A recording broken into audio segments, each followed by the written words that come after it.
You've heard it before, real estate is risky. But what if the real risk is hiding where most people are investing their money right now? So today I'm breaking down why Wall Street could be the biggest gamble of all and how real estate could actually be your real path to freedom.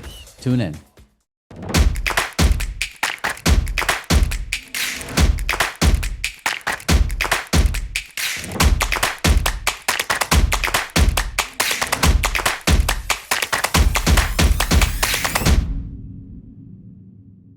Hello, my fellow Ripplers. This is Chris Miles, your cash flow expert and anti-financial advisor. This show is for you. You've been working so hard for that money and you're now ready because you're sick and tired of it. You're now ready for that money to start working harder for you today. You want that freedom, right? You want to become work optional where you have enough passive income coming in to help you work because you want to, not because you have to, because you have enough passive income paying your bills, really providing a life for your family and providing that life of freedom that you want, especially that time freedom.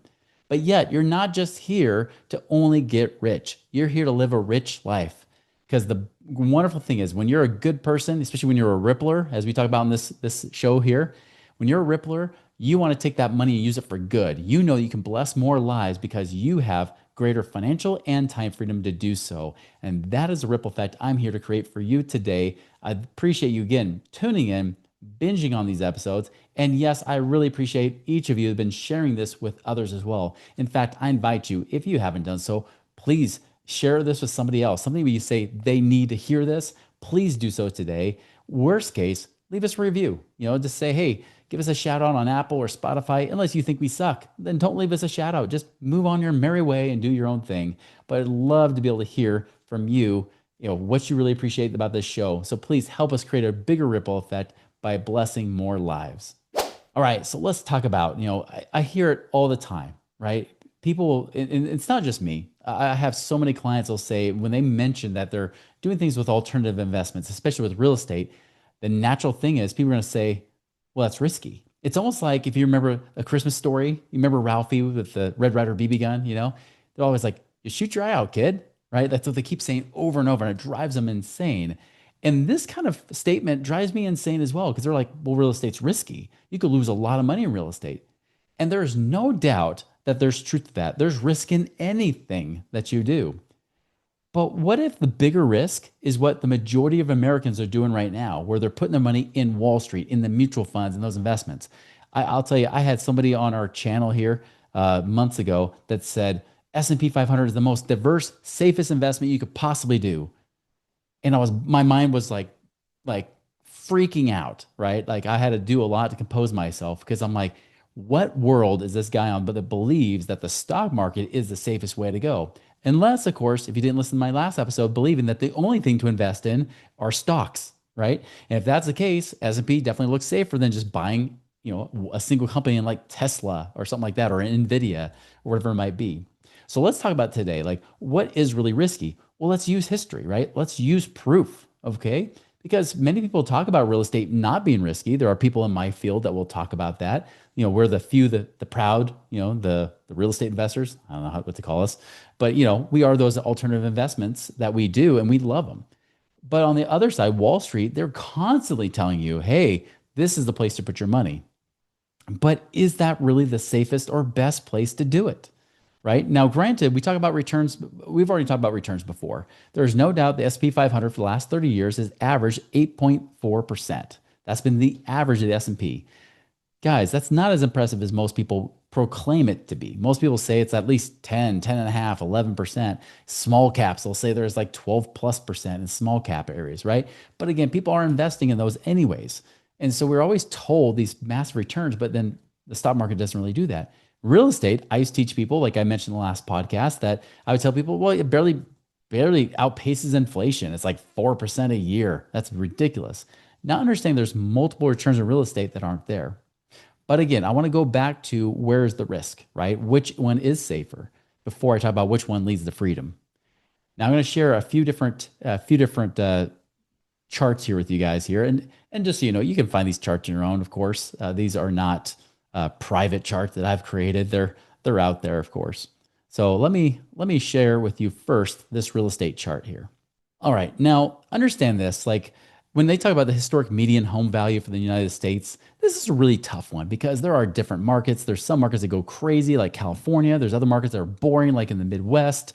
And so this is like in general, and that's a whole nother, whole nother component with real estate investing where it's kind of like the S&P 500, right? If you just to say everything, like here it is, So I like to compare this to the S&P for this reason.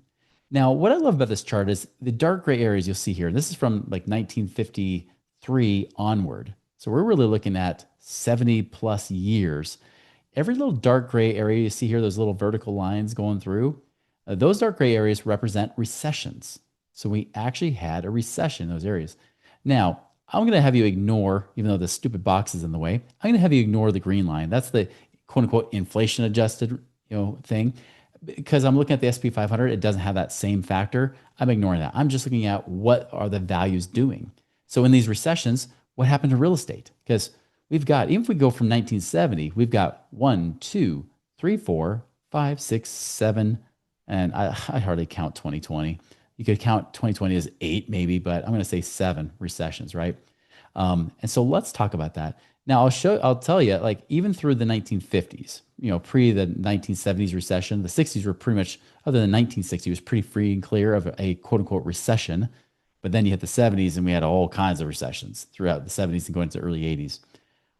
But what you'll notice here is if you look at the values, like look at the blue medium value, around 18,000, stays pretty flat. So recession number one in the 1950s, flat.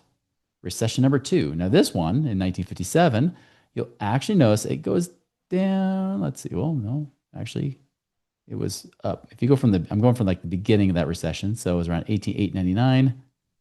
It's over 19,000. It actually went up a little bit. So we saw that one actually go up. So real estate values went up. Now they did go down. Well, not much. I mean, they went down a little bit. And then it came right back up. Oh, sorry. I'm looking at the wrong chart. I'm looking at the green line because I'm looking at inflation adjusted. Yeah, if you're looking at the blue line, because I was covering up with my cursor, you'll see it was going up during that one. So flat one, up two. This next one, 1960. This one, you'll see 19,400. It did dip for a few months, but that was right back up again. So no, it pretty much was flat. All right, like I said, let's go to the 1970s. I was just curious about the 60s, or the 50s going to the 60s. 70s, we saw it going into that recession around 1970, 23,771. By the end of it, 25,000 went up. So one, it went up. Two, 1974, we had another recession. It was 29,000. By the end, 32,000 went up again. Notice two recessions in a row went up. Then we're looking at, now you could argue because inflation was going crazy at this point, you could say it went down. But again, SP 500, same thing. Right here, we had 1980. So we had 55,000 and then it went up to 57. Now, pretty quickly in 1981, there was another recession that started right about the time that Reagan got into office. We're about 60,000, almost 61,000. By the end of it, it went up to 62. So once again, it went up. So of course, in these inflationary environments, it went up. Now, what about here? And it went to 1991, 1990, have you around 98,000. Look, it did go down a little bit right there. It went down just a tad, barely. So here we had like a little bit of a down. Most people would say it's kind of flat, but let's just go with it, right? Like the height there is about 98,200. The low, it was really, oops, it came back up there before the end of that recession. Low is 96,312. So it was about a 2% drop. 2%. 2%, remember, that was a 2% drop, which is when you were in the stock market, it'd be like almost flat. Okay. All right. Now moving to Y2K. What happened to Y2K? No surprise, the thing went up. Now, last global financial crisis, the last big recession we had, did it go down? You bet it did, right? We saw it roar up to those 2000s. It peaked out even before the recession. It started to come down. And so when we started going to recession, yeah, it came down below the 200,000 and it even kept going after the recession was over. So prices have corrected a lot. And then notice it just kind of stair climbed its way up. And then, of course, after 2020, the infusion of cash shot its way up. Notice that especially when there's infusion of cash, inflation, real estate prices obviously go up as well. So really we had one time in the 90s, it went down like 2%. And then of course we saw a much more serious drop. And everybody remembers this one because it was painful for a lot of people, especially homeowners, from 217, by the end of this, when we get into like 2011, about 171. So we saw it drop here So you saw it drop roughly about a little over 20%, right? Now, what's interesting? Let me go to stocks now, right? So the biggest one, the one that got everybody saying that real estate is risky, is over the course, and it did last for a good, 2007 till 2011, 4 years. We watched real estate values drop. So it took a while for it to do anything. By the time it recovered, if you're talking about recovery, when it get that 217, oops, went really fast there. Yeah, it went really fast. Roughly about spring of 2016, it's right back where it was again, right? So yeah, if you look at that, you might say, well, from that height in 2007, that's 9 years to recover. Well, guess what? Market did the same thing right around the same period of time, but it took about 13 years to get that same point. But I don't want to digress into that quite yet. Let's look at it. S&P, right? So remember, we really only had one major down. The other one was like 2%. That's it. Let's again start from the 1970, right? That was when we had that one recession. So 1970 here we had S&P, even going 69, even before the recession started. Remember, it was at a high around 100, and it dropped, 72, dropped like 30% in about a year. If you've been following this podcast, you're probably looking for great ways to create passive income right now, right? Well, we got you covered here with Central Lending. Central Lending specializes in alternative investments that actually are designed to create steady returns and long-term financial security for you and your family. Now, they prioritize transparency. They love, building those strong relationships, giving you that confidence and peace of mind, knowing that you have your money working harder for you, so you don't have to work so hard for that money. You want to learn more how to do that? Go to centrallending.com and check out what they've got today to create your passive income and wealth creation right now. That's crazy. Now we recovered, got back up, got a little bit high, and then crashed again. So 74, that was the next recession, right? Went from, again, over 100, like 116-ish, down to 63. So right there, guys, that 1974 period, that was, how long was that? That was roughly 1 year, a little over a year. It's like 72 is the high, November to about September. So 2 years, it dropped nearly 50%. 50. Okay, let's go to 1980. Because remember, that was the next one. So 1980 here. Now here, it started to go up into 1980. There we go. In 1980, it did go up and up. And then, then we had another one in 81. So it actually went up a little bit in 80 and 81. And then it kind of came down. But I'll say that one was like more like a kind of a flat. If you compare it from 79 to where it got to in 81, 82, it was flat to up. So there you go. There's one recession where it did not really drop. Just so you know, the market does not always drop with recessions. So there's a proof of that. Let's go to that 1990. There's the crash right there from 87. That's not even included in it, but that one did have a nice little drop. But notice it kept going.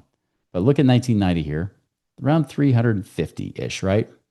It did drop for a bit to 300. Now 350 down to 300, that means you lost about a seventh, about 14, 15% is what it lost there. But then it came back up. So notice it came up pretty quickly here. Then of course we had the roaring 90s. Here's Y2K. Now this one's important because we got about August. Let's see, it won't show me August easily. So I'll stop at July, 1430. And then it started coming down, all the way to 815. So think about it. You went from 1430 to 815. That's over a 600-point drop. That was nearly a 50% drop, like 40, 45% drop over the matter of a couple years. Remember, the global financial crisis dropped about 20% or so. This one dropped about 40. Now let's talk about the global financial crisis. Same thing happened here, right? We got up and it got right to that previous high, right around 1500, and then crash. 1500 down to, trying to get to it, 735. Once again, 50% plus drop at one point when you get to like the April, February time frame there, February 2009. I know March was about the time it bottomed out. So it started to come back up again after that. So again, there's a recovery. Like I said, it took till 2013 to get back to that previous high in the 2000s, right? And of course, it's gone up, and up. 2016 was pretty flat. There's 2020, but again, I don't really count 2020. So notice, way more volatile. Yes, it went up, but the downs were way more significant. So the question is, which one's riskier? Do you have this, where it's gone up, or it was flat, or even going up during recessions, other than one? And then there's a teeny little 2% drop in one of those. Or you look at this, where you've had in different times, even for a matter of a couple of years, 40, 50% drops at different times here. So which one's riskier? Remember, risk is defined as chance of loss. Where do you have the biggest chance of losing? It's in stocks. The nice thing with real estate is that, yeah, the values can drop, but they typically come right back up. And notice that even with that little drop, like that 94 drop of 2%, it came back up pretty quickly. The only time was when it was way overinflated. They overbuilt. The appraisals were, there was appraisal fraud happening left and right. They drove up the values way higher than they should have been. I've been arguing that the stock market's that way right now, that it's way overvalued compared to what it should be. And I'm not alone. There's many, many other experts, quote unquote, out there saying the same thing. Even the Buffett indicator says it's about 200% higher than it should be. Hey, if we're over 200% higher, that means it has room to drop in half again, which it has done many times in history. But yet, why do people still trust the stock market? Why are they told to set and forget it? You know what? And just turn a blind eye. Don't look at it. What if you did that with real estate? What if you just said, you know what? It doesn't matter about the recession here. If you're looking back at the global financial crisis, 2007, 8, and beyond, what if you just said, you know what? I'm not looking at it. I have a home. That's what matters. Who cares about the values? Yeah, you would have had to wait several years to get your values coming back, right? It did take about 9 years, give or take, to get back to those values. But that wasn't 13 years that it took in the stock market in that same period of time. It recovered faster. It dropped later and recovered faster. It actually gained a lot more value during that period of time. In fact, real estate outperformed stocks during that period of time because stocks were flat. Real estate was going up. And yeah, it got overvalued and came down, but it came right back up again in that same period of time and then beyond that. So remember, when you start saying, oh, real estate is risky, what are you really saying? I will give you this. If you're referring to people that try to do real estate investing on their own, right? Let's just say you're trying to do more of active real estate investing. Maybe you're trying to do like a fix and flip and you're trying to sink a bunch of money into a property. You don't know what you're doing. You're hoping it's going to work out. You betcha. If you're ignorant, that is risky. The one thing you could say for the stock market is saying, hey, I don't know jack squat about anything. If I throw my money in here, hopefully it should work out, right? You could say that. Not exactly the best strategy, right? Just throw it in there and set it and forget it. But I'll tell you, there's been way more accidental millionaires, people that bought a real estate property, say in like 1985 or 1990 something or whatever it might be. And they're like, yeah, I bought it for 120,000 and now it's worth millions, right? There's people that have said that many, many times. How many times have you seen that? I mean, heck, my first starter home, if I would have held on to it, and it's not a great home. It's an older house, right? Smaller home too. It was an 1,800 square foot Rambler. Was split between 900 square feet on the basement and the main level. Carport. There's not even a garage there, and the value of that property is like around $400,000+ right now. But I bought it for just over 100,000. So how do we define risk? Right? It's chance of losing. Which one has a bigger chance of losing? Yeah, if you go and do some crazy stuff in real estate, you don't know what you're doing, you can lose a lot. But guess what? I was a stock coach. I taught people how to trade stocks and options. And you know what I witnessed? I watched people lose a lot more money than they ever did in real estate. I watched the guy, for example, when he was trying to learn how to do options. We had just had our first meeting and he got all hyped up and excited about these people trying to sell him on how you can make so much money in the stock market. He decided to go big. He said, you know what? I'm going to buy a bunch of options. And actually, it wasn't a bunch. He didn't have to buy much. He bought options in one particular stock, right? Based on that stock. If you don't know what options are kind of like a promise to buy in the future. And so there's a lot more volatility. If the stock goes up and you're buying what's called a call option, it goes up, the option actually goes bigger. It amplifies more. But on the opposite extreme, if the stock goes down, you bought this call option, then you lose money too. It can possibly go to zero. Even though the stock doesn't go to zero, it could go to zero.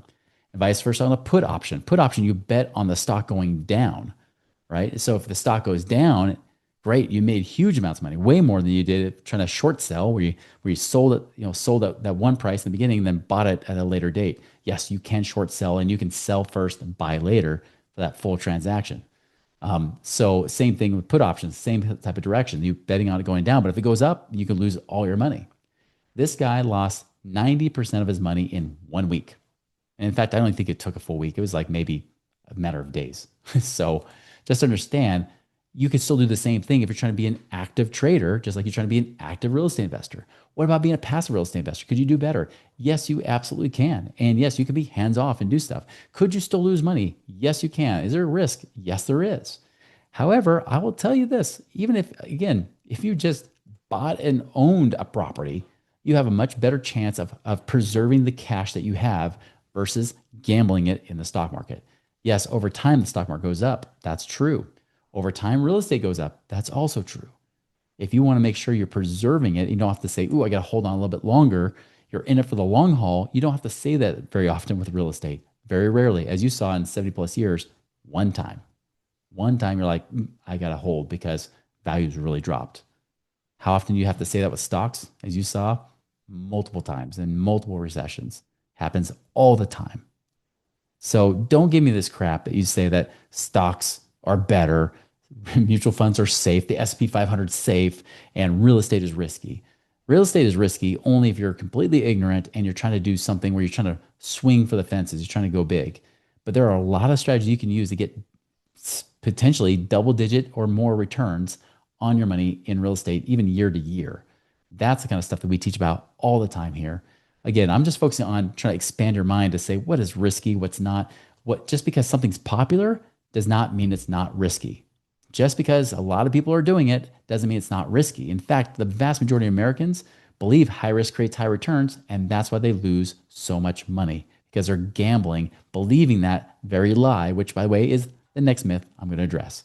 So, anyways, guys, that's the key. Remember, is real estate risky? Historically, not as much as what you're doing in stocks. So, the next time you try to tell me, hey, I'm in stocks, real estate's risky, you shouldn't be doing real estate. Next time your friend tells you that very same thing, call their bull and say, let's pull up the charts. Let's prove what's really risky. I bet you're the risky person and I'm the safe one. So anyways, you make it a wonderful, prosperous week. We'll see you later.